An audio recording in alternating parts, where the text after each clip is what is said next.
আলহামদুলিল্লাহ ওয়াসসালাতু ওয়াসসালাম আলা রাসূলিল্লাহ ওয়া আলা আলিহি ওয়া সাহবিহি আজমাইন আম্মা বাদ আউযু বিল্লাহি মিনাশ শাইতানির রাজীম বিসমিল্লাহির রহমানির রহিম ওয়া মান আহসানু ক্বাওলাম মিম্মান দাআ ইলাল্লাহি ওয়া আমিলা সলিহান ওয়া ক্বালা ইন্নানি মিনাল মুসলিমিন রাব্বি ইশরাহ লি সাদরি ওয়া ইয়াসসির লি আমরি ওয়াহলুল উকদাতাম মিন লিসানি ইয়াফকাহু কাওলি। শ্রদ্ধেয় গুরুজনেরা এবং আমার প্রিয় ভাই বোনেরা, আমি আপনাদের স্বাগত জানাই ইসলামিক সম্ভাষণে। আসসালামু আলাইকুম ওয়া রাহমাতুল্লাহি ওয়া বারাকাতুহু। আল্লাহ সুবহানাহু ওয়া তাআলার দয়া, শান্তি ও রহমত আপনাদের সকলের উপর বর্ষিত হোক। আলহামদুলিল্লাহ, এটা আমার জন্য অত্যন্ত সম্মান এবং আনন্দের ব্যাপার যে চেন্নাইতে অনুষ্ঠানরত এই চতুর্থ শান্তি ইসলাম ধর্মীয় সম্মেলনে আসতে পেরে। আলহামদুলিল্লাহ, এটা আমার জন্য আরও সম্মানের দ্বিতীয় শেষ দিনের প্রশ্নোত্তর পর্ব পরিচালনা করতে পেরে। যেমনটা বলেছেন ভাই জাকির আহমেদ, যে আমরা অনুরোধ করব যদি কোনো অমুসলিম থেকে থাকেন তাদেরকে আগে প্রশ্ন করার সুযোগ দেওয়া হোক। মানুষ প্রায় অভিযোগ করে থাকেন আমার লেকচারের পরে প্রশ্নোত্তর পর্বের সময় কম থাকে বলে। এ কারণে আয়োজকরা আমরা যেটা করেছিলাম বোম্বেতে এই কয়েক মাস আগে, তারা একটা বিশেষ পর্বের ব্যবস্থা করেছেন শুধুমাত্র প্রশ্নোত্তরের জন্য। তাই আমরা প্রথমে অনুরোধ করবো, এখানে যদি কোনো অমুসলিম থাকেন যারা প্রশ্ন করতে চান তাহলে তারা আগে সুযোগ পাবেন। যদি অমুসলিম কোনো প্রশ্ন করতে চান তারা যে কোনো প্রশ্ন করতে পারেন, ইসলাম ধর্ম নিয়ে বা হিন্দু ধর্ম বা খ্রিস্টান ধর্ম নিয়ে যে কোনো প্রশ্ন। আর যদি ইসলামের কোনো বিষয় সঠিক বলে মনে না হয়, ইসলামের কোনো নিয়মকানুনের সাথে যদি দ্বিমত পোষণ করেন, যদি কোরআনের কোনো বিষয়ের সাথে একমত না হন, সেটাও জিজ্ঞেস করতে পারেন। আমি যুবক মানুষ, আমি নিতে পারবো। অমুসলিমরা তাদের প্রশ্ন শেষ করার পর আমরা মুসলিম ভাইদের প্রশ্ন করতে বলবো, এবং আমি মুসলিম ভাইদের অনুরোধ করব তাদের প্রশ্নগুলো যেন শুধু ইসলাম এবং তুলনামূলক ধর্ম বিষয়ে থাকে। তাই আমি এখন স্বেচ্ছাসেবকদের অনুরোধ করব প্রথমে অমুসলিমদের প্রশ্ন করার সুযোগ করে দিতে। হ্যাঁ ভাই, আপনি বলেন। আমার নাম নবীন, আমি টিসিএস এ কাজ করি। যখনই কোনো মুসলিম ধর্ম উপদেশ দেয় তারা আল্লাহর নাম নিয়ে শুরু করে এবং মুহাম্মদের নামও বলে। তারা কেন যীশু খ্রিস্টের নাম বলে না, যিনি কিনা আল্লাহর একজন নবী ছিলেন? এবং আমার মনে হয় অনেকটা অজ্ঞতাবশতই মুসলিমরা যীশু খ্রিস্টকে নিয়ে কথা বলে, শুধু খ্রিস্ট ধর্ম নিয়ে কথা বলার সময়ই।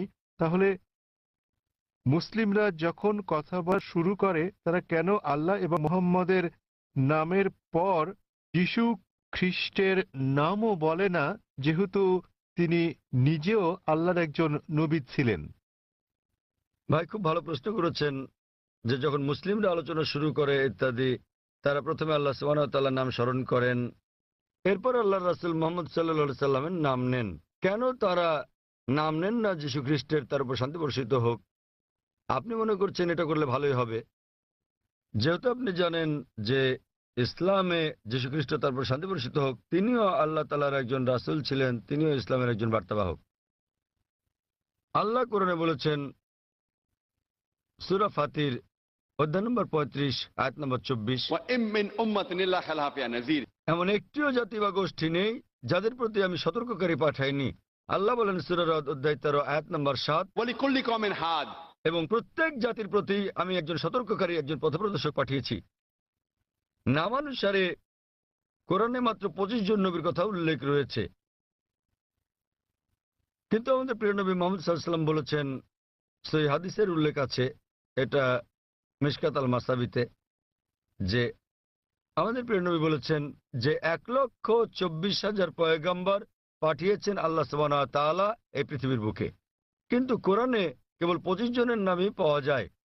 আদম, ইব্রাহিম, মুসা, যিশু, মুহাম্মদ, তাদের সকলের উপর শান্তি বর্ষিত হোক। তো ভাই, আমি যদি আপনার কথা মেনে নেই যে আমাদের নাম উল্লেখ করা উচিত সকল নবী রাসূলদের, তাহলে 1,24,000 নবী রাসূলগণের নাম নিতে না পারলেও অন্তত কোরআনে বর্ণিত 25 জনের সকলেরই নাম নিতে হবে।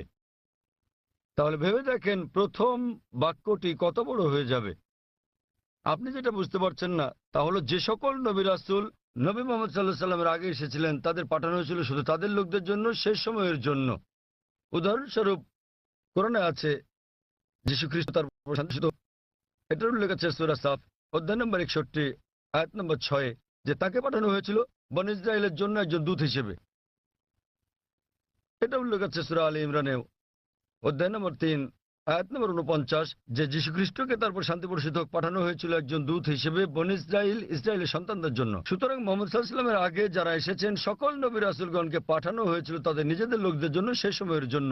কিন্তু যেহেতু মুহাম্মদ সাল্লাল্লাহু আলাইহি সাল্লাম সর্বশেষ ও চূড়ান্ত নবী ছিলেন, তাকে শুধু আরব বা মুসলিমদের জন্য পাঠানো হয়নি, তাকে পাঠানো হয়েছিল সমগ্র মানব জাতির জন্য।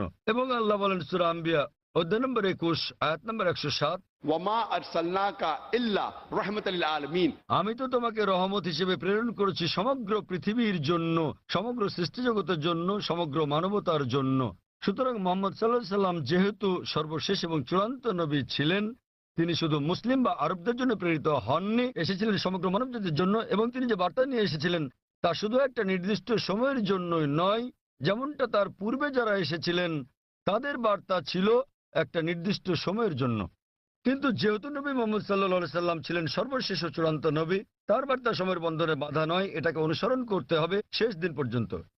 এ কারণে আপনি বর্তমানে যেখানেই থাকুন না কেন, হোক সে ভারত বা যুক্তরাষ্ট্র বা ইংল্যান্ড বা সৌদি আরব, পৃথিবীর যে কোনো প্রান্তে বর্তমানে আমাদের অনুসরণ করতে হবে সর্বশেষ ও চূড়ান্ত নবীকে, এবং তিনি হচ্ছেন নবী মুহাম্মদ সাল্লাল্লাহু আলাইহি সাল্লাম। যদিও ইসলামে সকল নবী রাসূলকেই আমরা সম্মান করি এবং আমরা যীশু খ্রিস্টকেও সম্মান করি, আমরা তাকে ভালোবাসি, তাকে শ্রদ্ধা করি, কিন্তু যীশু খ্রিস্ট তার উপর শান্তি বর্ষিত হোক নিজেই বলেছেন, এটার উল্লেখ আছে গসপেল অফ জন অধ্যায় নম্বর 16 অনুচ্ছেদ নম্বর 12 থেকে 14, আমি তোমাদের অনেক কথা বলতে চাই কিন্তু এখন তোমরা তা সহ্য করতে পারবে না, কারণ যখন সত্যের আত্মা আসবেন তিনি তোমাদের পথ দেখাবেন। তিনি নিজে থেকে কিছু বলবেন না, যা শুনবেন তাই বলবেন, তিনি আমাকে সম্মানিত করবেন। সুতরাং এখানে যীশু খ্রিস্ট তার উপর শান্তি বর্ষিত হোক ভবিষ্যৎবাণী করেছেন সর্বশেষ ও চূড়ান্ত নবী মুহাম্মদ সাল্লাল্লাহু আলাইহি সাল্লামের আগমনের।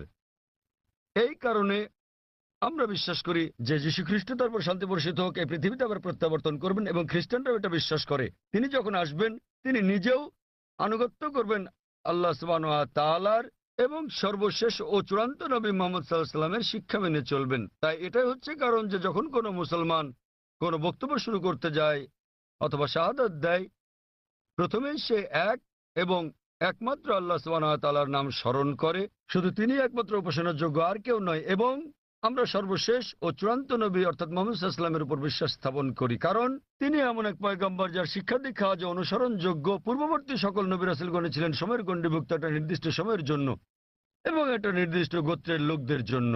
যেহেতু নবী মুহাম্মদ সাল্লাল্লাহু আলাইহি ওয়াসাল্লামকে পাঠানো হয়েছে সমগ্র মানবজাতির জন্য এবং তার বার্তা সময়ের গণ্ডিভুক্ত নয়, এ কারণে আমরা তার নাম উল্লেখ করে থাকি। অন্যথায় ইসলামে আমাদের সকল নবীদেরকেই সম্মান করতে হয়। আর আমি যদি আপনার কথা মেনে নেই, যেভাবে আগে বলেছিলাম আমার লেকচার শুরুর সময়, আমাকে বলতে হবে আল্লাহর নাম যিনি সর্বময়, সর্বোচ্চ, ক্ষমাশীল, এবং তার নবীদের নাম আদম এবং নূহ, তারপর সালেহ, ইদ্রিস, ইব্রাহিম, ইসমাইল, ইসহাক, মুসা, ঈসা, এবং তারপর আরো কারো নাম বলে আমি বলতে পারি মুহাম্মদ সাল্লাল্লাহু আলাইহি ওয়াসাল্লাম। আমরা যখনই মুহাম্মদ সাল্লাল্লাহু আলাইহি ওয়াসাল্লামের নাম উল্লেখ করি অন্য সকল নবীরা হয়তো অন্তর্ভুক্ত হন, কেননা এই কিতাব পবিত্র কোরআন যা কিনা নাজিল হয়েছিল নবী মুহাম্মদ সাল্লাল্লাহু আলাইহি ওয়াসাল্লামের উপর, এখানে বলা আছে যে প্রত্যেক মুসলমানের দায়িত্ব আল্লাহ সুবহানাহু ওয়া তাআলার সকল নবী রাসূলগণকে সম্মান করা, এমনকি যদিও তাদের নাম পবিত্র কোরআনে উল্লেখ নাও থাকে।